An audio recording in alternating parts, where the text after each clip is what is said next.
আমি ব্যক্তিগতভাবে মনে করি আমরা যারা সাধারণ মানুষ আছি, সাধারণ মানুষগুলো যদি রাজনৈতিকভাবে সচেতন হয়ে ওঠেন তাহলে রাজনীতিতে ব্যাপক একটা পজিটিভ পরিবর্তন আসবে এবং সেই পজিটিভ পরিবর্তনের যে ওয়েভ বা যে বলয়, সেই বলয়টা একটা সময় আমাদের কাঙ্ক্ষিত পজিটিভ পরিবর্তনের দিকে নিয়ে যাবে।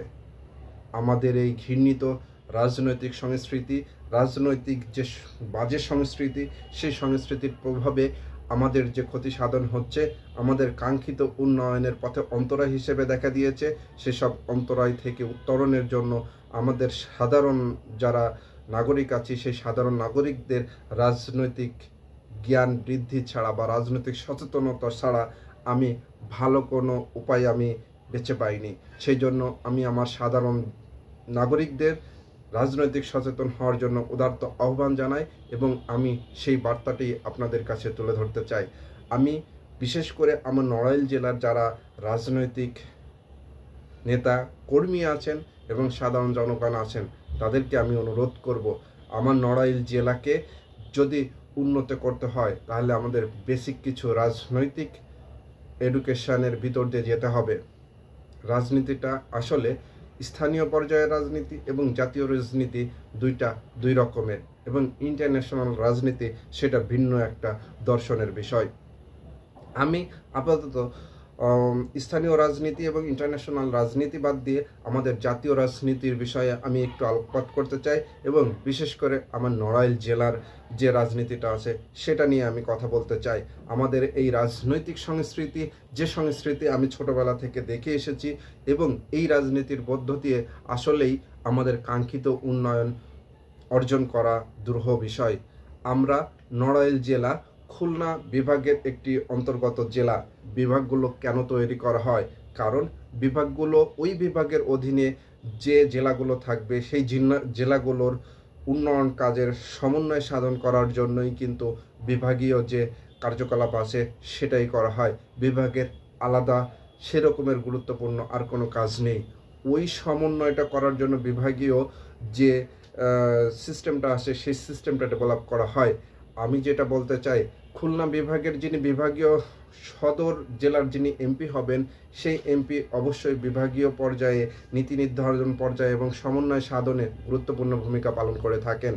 আমি আমার নড়াইলের যে 2টি সংসদীয় আসন আছে, সেই সংসদীয় আসনের যে বা যিনি নির্বাচিত হবেন এমপি মহোদয় যেনারা আছেন, তিনাদের উদ্দেশ্য করে বলতে চাই এবং তিনাদের কাছে এই বার্তাটা পৌঁছানোর জন্য আপনি যদি একজন কাঙ্ক্ষিত ব্যক্তি হয়ে থাকেন, আপনার মাধ্যম দিয়েও আমার এই বার্তাটা পৌঁছাইতে চাই।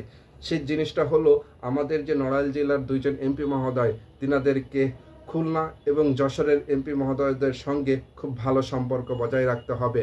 আমি যদি আমার জেলাকে খুলনা বিভাগের যে বরাদ্দ আছে এবং সমন্বয় সাধন করা হয়, সেই জায়গায় লিঙ্ক এবং লবিং করার জন্য আমার খুলনা বিভাগীয় সদরের যে এমপি মহোদয়রা থাকবেন বা এমপি মহোদয় আছেন, তিনার সঙ্গে খুব ভালো, কারণ তিনি ওইখানে একটা প্রভাব বিস্তার করতে পারেন। দ্বিতীয়ত, আমার নড়াইল জেলার যে বেশিরভাগ ক্ষেত্রে যে ঠিকাদারি উন্নয়ন কাজের যে ঠিকাদারি প্রতিষ্ঠানগুলো থাকেন, সেটা খুলনা এবং যশোরের ঠিকাদাররাই করে থাকেন। সেই ক্ষেত্রে আমার ওই 2 জায়গার এমপি মহোদয়ের খুবই দরকার। সেই জন্য আমি চাইব আমার নড়াইল জেলার যে এমপি মহোদয়রা নির্বাচিত হবেন, তিনটা জনগণের ম্যান্ডেট নিয়ে নির্বাচিত হবেন। সেই জনগণের জন্য আপনাদেরকে এই 2 জায়গার এমপি মহোদয়দের সাথে খুব ভালো সম্পর্ক গড়ে তুলতে হবে। দ্বিতীয়ত, আমরা যশোরের এমপি মহোদয়ের সঙ্গে এই কারণে যোগাযোগ করব যে আমাদের এইখানে যে ইন্ডাস্ট্রিগুলো আছে, সেই ইন্ডাস্ট্রিগুলোকে আমরা বিশেষ করে কৃষি শিল্পায়নের যে মডেলটা, এই মডেলটা যদি আমরা বিদেশের সঙ্গে কানেক্ট করতে চাই, সেক্ষেত্রে আমাদের বেনাপোল স্থলবন্দর এবং এয়ারপোর্ট এবং নৌপথ, এই জায়গাগুলোতে কাজ করার জন্য ওই স্থানের এমপি মহোদয় যারাই আছেন, তেনারা কিন্তু আমাদেরকে হেল্প করতে পারেন।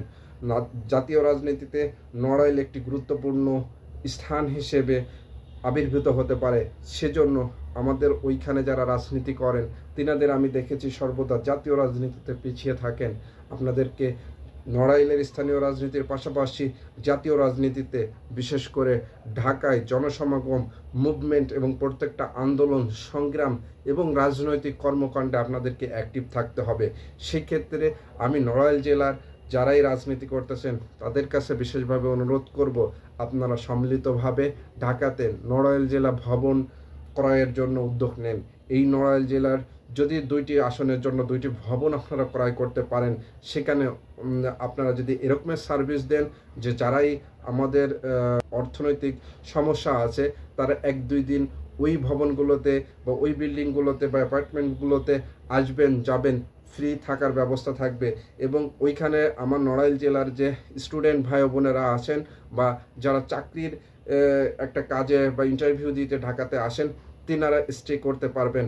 এটা শুধুমাত্র নড়াইল জেলার, অর্থাৎ নড়াইল জেলা ভবন যদি এরকম একটা করা যায় যেটা আমাদের নড়াইলের মানুষকে একত্রিত করে রাখার জন্য নড়াইলে ঢাকাতে গুরুত্বপূর্ণ একটা সাপোর্ট দিবে।